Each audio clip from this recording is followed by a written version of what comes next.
Alright, so you want to learn cybersecurity, huh? Well, you're at the right place. Today we're going to break down how we can get into cybersecurity as a complete beginner. I'll consider you a complete beginner who just knows L about hacking and cybersecurity, and from there I'll tell you the things you need to learn and how you're going to understand things. So, first things first, it's not going to be very easy. Like, you'll have to learn things. Hacking isn't just pressing buttons and you're in. It takes a lot of time and consistent effort. If you really want to learn it and want to invest your time in a high-quality skill, you're good to go. Otherwise, if you still have the mentality of hacking into the Pentagon just by pressing buttons on your Windows computer, you can leave this video instead and watch this one. It'll change your mindset about hacking and what it actually is. You don't need to pay anything for hacking. You can learn everything completely free. All the resources are available online. There is no need to spend money on a nonsense course. So the first thing you want to learn is basic knowledge about your computer. You should get your hands on your Windows computer first. Experiment with your Windows computer. Learn new things like what PowerShell is, what DLL files are, and different extensions. It's important, all right? Because we can't imagine you getting into cybersecurity when you don't even know anything about computers. Once you've acquired enough knowledge about computers, the second thing you're going to learn is programming. Programming is important when it comes to hacking. We need to know how to code in order to write our own scripts, exploits, and debug code. And you know what? That's what hacking is all about.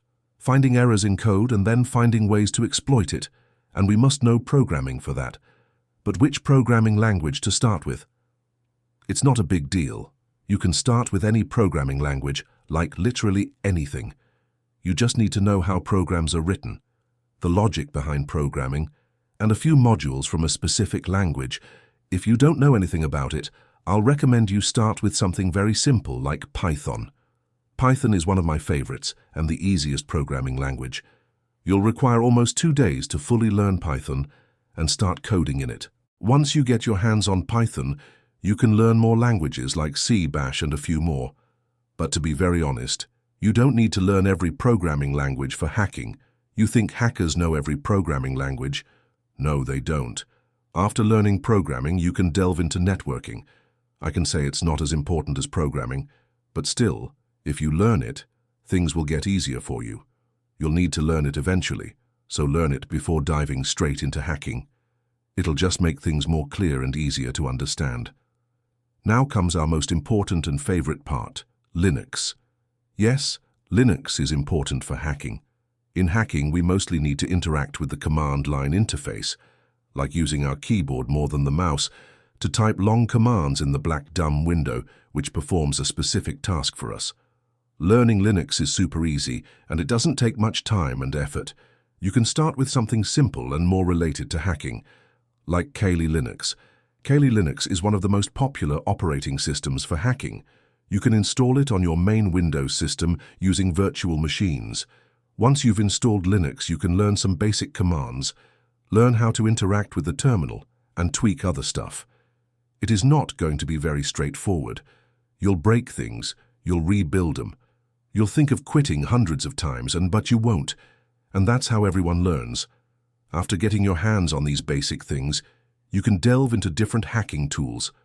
Again, tools will not make you a hacker, but you should know how to use them. Also, it'll give you a clearer view of how things are working under the hood. At this moment, what most newbies do is they search online for different hacking tools. They see tutorials from different YouTube channels showcasing how to install a specific script and do a specific task, like hacking social media accounts and computers in the easy way. These are the things our people fall for very easily and get scammed by these fake YouTubers. If you don't know about script kiddies, I recommend you watch this video. It'll help you a lot.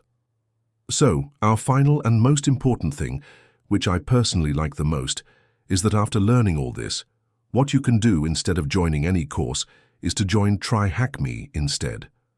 TryHackMe is a digital platform that helps you learn ethical hacking. It's free but also has a premium version, but trust me, you get enough in the free version that you don't even need the premium version. They provide us with learning paths and legally hackable machines where we can practice and gain hands-on hacking experience. Hacking is all about problem solving. If you can solve problems, you can become a very good hacker. Hackers are just good problem solvers. You need to find what's causing the problem and then find a way to fix it. I've covered almost everything here, but if you still need to learn more deeply and want to learn directly from me, you can check out our guide through the first link in the description. First of all, it's just a guide, not a course, but it offers many more features than any ordinary course. You'll get all your learning resources in a single place with a clear path, what to learn and what not to. Also, I update this guide monthly and whenever I get time. We also offer community support for the students where they can ask any questions, and we reply to them as soon as possible.